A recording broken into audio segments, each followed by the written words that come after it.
Yeah, we're going over strategies now. Strategies, Is that baby. a nice little intro? This is how we're going to teach you right now. We're only going to do this once. Ever.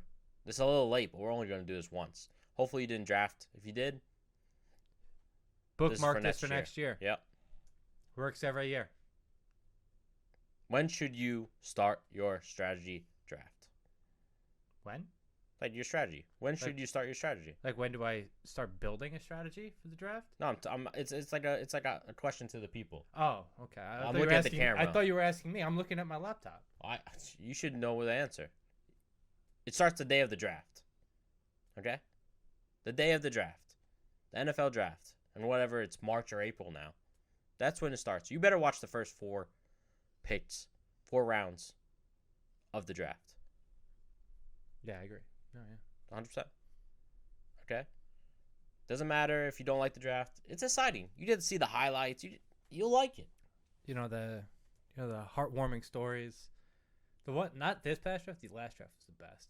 Heartwarming stories was like, and his mother was stabbed brutally in front of him as he was chained to the wall. It's like, what are these fucking stories? But then he persevered, and now he's in the NFL. Griffin lost his arm coming out of the wound of his mother. His brother ate it off. He's still in the NFL. Actually, just got cut today. Yeah, he did. He got cut by the Dolphins. That was sad. He's a good football player. He just needs another arm. Jesus Christ. I'm even better. That's so fucked up. I fucked that joke up, apparently. Oh. I will give it again. Oh my god. He's a good football player. Sometimes just needs a hand. Yikes. Woo! I said he wasn't a comedian, didn't I? Yeah, well now look at me, bitch. God.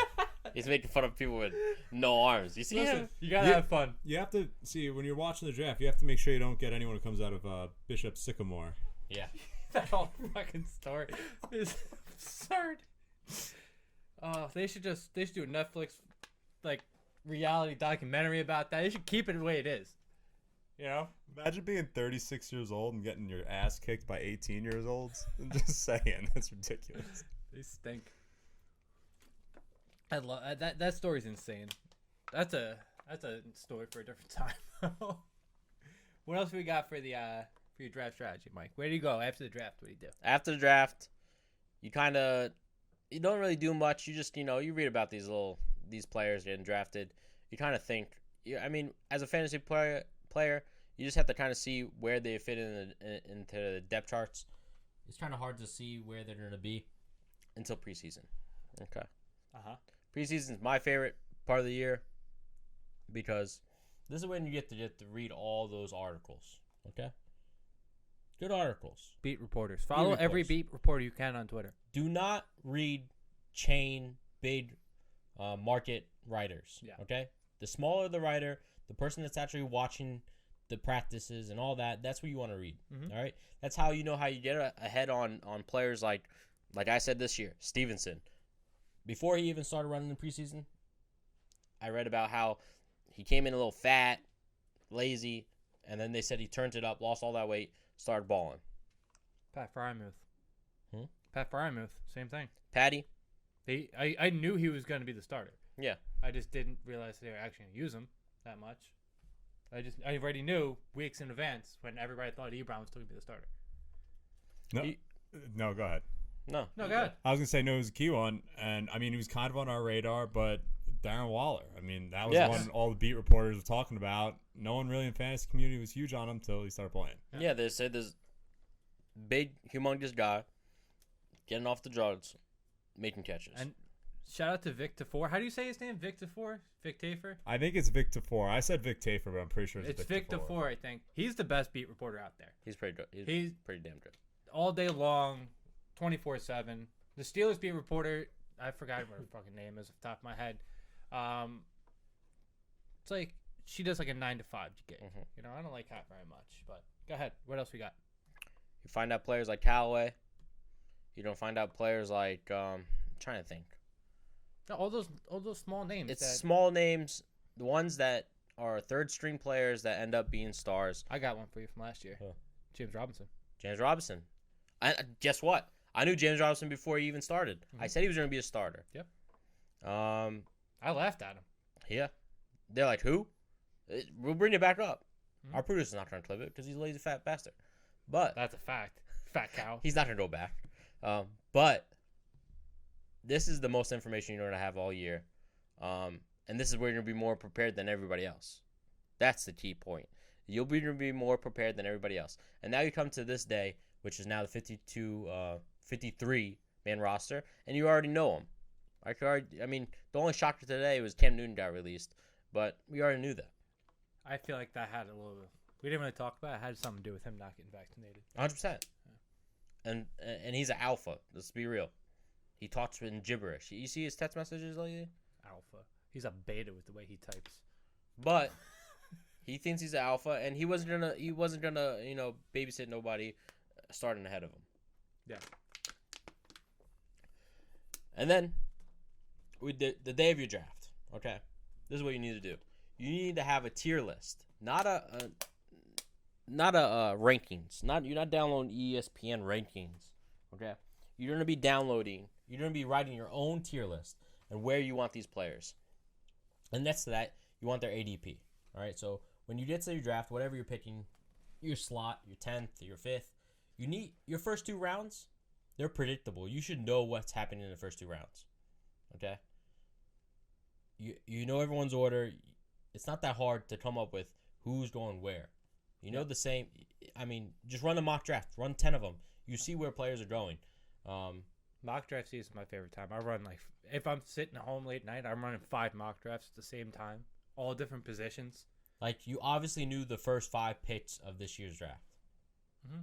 You know, and then you have the swingers like Kelsey, which, can change stuff. But I go into the draft and I know who I'm getting the first 2 rounds. That's it. Simple.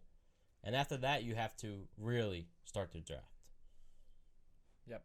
The way you brought up a good point about making your own tiers. The way I don't know if you do it the same way I do, Mike, because we're in every league together, so we don't talk our own draft strategy to each other. But the way I do it is like when I find out where I'm picking, I'd run mock draft as mock draft and mock draft, but see where people are falling, and pick between like a group of like 3 or 4 players in that area. I don't just be like, oh, he falls within tier 2, tier 3 of just like wide receivers. He falls into this small category. I'm either getting, let's say, like the 2nd round. Like in our keeper league, I was like, I had 2 people in mind. If I couldn't get 2, then I have to absolutely readjust. It was Keenan Allen or Allen Robinson. I had the same 2 players. Yeah, I needed them both. I needed either one. I needed a stud wide receiver. So no matter what's happening, if I keep leagues a little bit different, like even in redraft, I do the same thing. I'm like, okay, I'm drafting in this spot. Let me pick 3-4 players in each round that I'm targeting. I'm not just like, so in like the 13th, 14th round, I'm not sitting there like, I don't know who I need. Like, I have my list of 3-4 players for every single round. Like, obviously, sometimes, like, if you're friends with us, like our friends listen to the podcast, they know who we like already. So they're just taking players, just stealing all of our players. I got people just in case. I'll just, I'll reach for them from the next round, pick a guy who I still like, and move on from there. This is perfect for people that do redrafts and you're not in a fantasy dynasty or keeper league. You need to pay attention of how everybody else is drafting. Okay, you have somebody in the first round go running back, second round goes running back again. You know that person's not going to go running back again. Yep. It's very unlikely he's going 3 running backs in a row. Okay, same with the other people. They go running back, wide receiver. They can obviously split to running back, maybe tight end if there's a high market tight end. You could kind of predict the way that 3rd round, that 4th round are going to go based off of how things line up. And then you have to have your own hidden rules. All right, these hidden rules are perfect for me, and they're perfect for you. All right, don't draft any QB in the first 6 rounds. It doesn't win leagues. First 6? That's bold. Doesn't win you leagues. That's bold. Ooh. I don't know. I mean, if you draft on the 6th round, okay. But guess what? The difference between ranked 6th and ranked 10th QBs, it's all 10 points. You're not losing your lead because of that QB. No, because Kyler can go. I took Justin Herbert in the 5th, and you can take somebody else. In the 10th, and Herbert's gonna score 100 more points. There's Tannehill every day, all day long. I agree. I've been banging Tannehill drum all year, but see, the only reason I disagree with that is because in that 5th, 6th round is where people start reaching for late round running backs or wide. It's like the wide receivers who go either way, like the Odells, Cortland Suttons of the world that like will either be great or could really fuck up your team. That's why I think you could probably grab like. I think that's why a lot of people do. I think tight end goes 5th round pretty much all the time. That's usually for everyone other than the top 3 tight ends. That's usually where I've been going tight end. And like especially in like redraft, I've been going tight end. I personally like to wait as long as possible for a QB. Usually one does drop. Jameis in the 16th round. I mean that fell on ours 7th round. There's gonna be one that drops. There's always gonna be Tannehill. Nobody ever likes Tannehill. Not enough people listen to this especially show. Now with especially now with Julio Jones. That's wild. Okay. For me, there's only one tight end, and I'm sure this tight end changes over the years. Kelsey's the only tight end I'm drafting in top 3 rounds. Just not going to do Waller. It just doesn't fit into my system. There was a stat I had read before our draft that people who draft a tight end in the first 2 rounds have a 10% higher chance of making the playoffs. Yeah. But it's Kelsey. I read the same stat. It's Kelsey. That's the only one. That's why. That's the only one I'm taking. Because he takes the place of a wide receiver. He's in the top 3 as far as NFL futures go for yards, catches, and touchdowns this year. Mm-hmm. It's not because like he's all right. It's because he's a fucking monster and he can still win you your league. Mm-hmm. That's a little comment I wrote. Do not do the no running back method. To win that, you need 3 top 20 wide receivers. 3. And then a top and then a decent and then a top 5 quarterback and a top 6 tight end. Yeah. And probably the best kicker or defense. One of the 2. Like Mr. Mo Watts from Ben Diagonal, I helped him do a draft. He had Chris Carson as a keeper and a wide receiver as a keeper. But everybody else in the league kept 2 running backs. There was nobody on the board. So we went no running back, and we had to take 2 wide receivers, and then we took Kyler because the upside of the rushing. Mm-hmm. Like that, I feel like that's the only way it's possible to even just make the playoffs is you need a top 3, top 5 quarterback. Because if you, especially with the rushing upsides, if you don't, then you're losing 100 points a week on the ground. Mm-hmm. You know. Another key comment I have, especially towards the end of the draft, you should really be focusing on 2nd and 3rd year players, especially if you're in your keeper league. These are the players that maybe they don't start off as hot, but by the end of the years, they end up being one of your best players. It's very unlikely you find a Jefferson in the draft. Yeah. I mean, he's one of the best wide receivers. There's not an Odell, and as a rookie, it's hard. Other than running back, a rookie running back can ball out, but wide receiver just doesn't happen very often. Thought we were gonna get through one episode, didn't you? Fuck, should have been picked. I paid money for that. See, that's collusion right there. Committed collusion. That's keys to my draft. I agree with pretty much everything you said.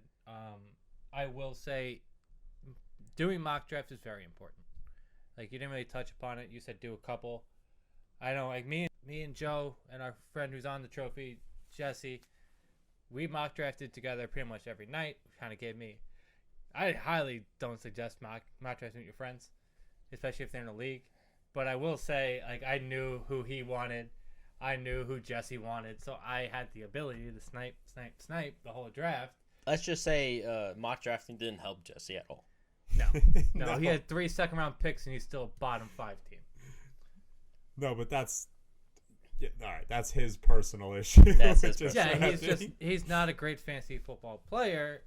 He doesn't listen to the show, even though he should, because he doesn't like Mike. But that's the story. But you gotta view mocking as a tool to understand that players are like stocks, right? Yeah. So you want to buy the stock when it's low before it gets too high. So you're trying to get guys with good value. You don't want to overextend for players that you're buying at their ceiling. Yeah, that's what I was gonna go with. Right. Go ahead. Yeah. No, it's just you hit the nail on the head. It's you want everything about drafting is finding value. Like why? Like the point about the QBs is great because you could have Justin Herbert in the 5th or 6th round, or you could have Jameis in the end of the draft, or I know Joe took Deshaun Watson right before me because that's who I was gonna take. Yeah. I was like, he may play, he may not play. There's zero risk in all the reward, especially in the late rounds. Late rounds wins you drafts. Like you don't like obviously you take CMC like oh yeah cool like you're fucking supposed to. That doesn't help anybody. Doesn't win your game. Yeah, it doesn't do anything. Like the Because top that's four, what that's all I'm saying. It's just like you're looking for the value. these people you're getting from, in my mind, from 7 to 12 are most likely your trade capital. They're also going to be either your keepers or your trade capital. So either you're going to be trading these players away and getting somebody you like more, or you're keeping them for the next year. Yeah, it's like one of my favorite picks that I did this year was a kid that's in my division. Good friend of the show, Greg. He's been on a few times. He's the Christian McCaffrey owner. So I went 2 rounds earlier than I probably normally would have in a redraft, and took Chuba Hubbard. Use it as trade bait, make his team a little less good. Take a couple key players away from him if he wants to make the trade. And if not, if CMC goes down, I have his backup, and his year is finished, and I'm in his division. It's not just like what your league mates are doing. It's who's in your division. All that ties in. Like who are you playing week 1? Like even straight draft strategy could be like I took Najee Harris at 4. I know he goes up against the Buffalo Bills week 1, one of the worst run defenses in the league. Even if I don't feel super confident, he puts up a 30-point game. His stock has never been higher. I can get a haul. Things like that. It goes for any player. Gus Edwards, you can get it for any of these players. Everybody should be available on your team. Even during the draft. We had, 6-7 trades during the draft? Yep. That was my key. Another note I wrote, don't be afraid if you're able to draft, because not all leads you can draft your picks. But definitely if you find a player that you want and you have the opportunity. Oh, this was the key note. If you're going to trade your picks to get another pick during the draft, write it down. Write it down. Write it down. Make sure you 100% sure you are getting the player you wanted to trade for. Yeah. And say their name right. Okay? Sheesh. Don't say the wrong player. Because it's happened in our league. Sounds like a personal attack. From a gerbil to a gerbil. Greg. Oh, man. That's so but brutal. Honestly, if you're going to trade, get what you the want. worst draft of all time. I don't know how he has so many points favored for him. But anyway. Christian McCaffrey. Yeah. It's actually a bad matchup for him. It's but 28 points. There's no way he's getting 28 points points. against the Jets. I think it's more towards 23. But yeah. Is that it for your draft strategy? I think that's it, yeah. Yeah. Our draft strategies are kind of similar because we've been doing it long enough. But I like that tier. I want to real quick just sum up the tier thing we were talking about. The 4, like say I take the 4 players in each round. Most of the time, it's 2 players from one position, 2 players from another. So like how you said, if you know, like on the turn, the kid took 2 wide receivers. He needs a running back. Take that running back. Get one of those receivers in the middle of the year. Everything is available. Everything's up for trade. Your DM should be open 24/7, 365. If you're not answering your phone on Christmas for a trade offer, you don't like fantasy football. You're not built for this. Listen, what do you think Santa's doing Christmas Day? He ain't just delivering the presents. Oh, he's setting lineups, bro. Come on. And then as the season goes on, DFS really does play a key role in sometimes making your own regular, It made me a better fantasy football player. Yeah, makes you a better football player because you want to know why you know, this team, gives up the most points to the tight end. Mm-hmm. And guess what? Your tight end's playing. Maybe you have a bench tight end that's playing. Slip them right in. I said it all year last year. Like, even if you don't play DFS, read my article because there's information that's valuable there. It's telling you the team that's giving the most points to this player and that player. Yeah, you might not own the players I'm telling you about, but you might own different players on that team or players in the future. Every week the stats are updated. Majority of people aren't like looking into like how many yards the tight end is getting per play against the Cardinals like we do. Mm-hmm. But it's all about everything is valuable information. All stats are valuable. Yep. My microphone's about to fall off, by the way. All stats and all news. Guess what? You don't stop reading all those little writers. In fantasy football, you know that good old saying, no news is good news? It's bullshit. Mm-hmm. It's bullshit. You want to hear it. You need to know if a player's out, injured, is he running? Call his mom. Yeah. Talk to his dog. Whatever you got to do. That's it for me. That's it. So we're now... You're going to win your league now. I hope so. If you have questions, as always, let us know. Yeah, I'm answering questions like crazy on Instagram. Yeah. We haven't even put out the post. We haven't even put up the post. Just keep sending me all your screenshots of your stuff, and I'll keep giving you good advice. Yeah.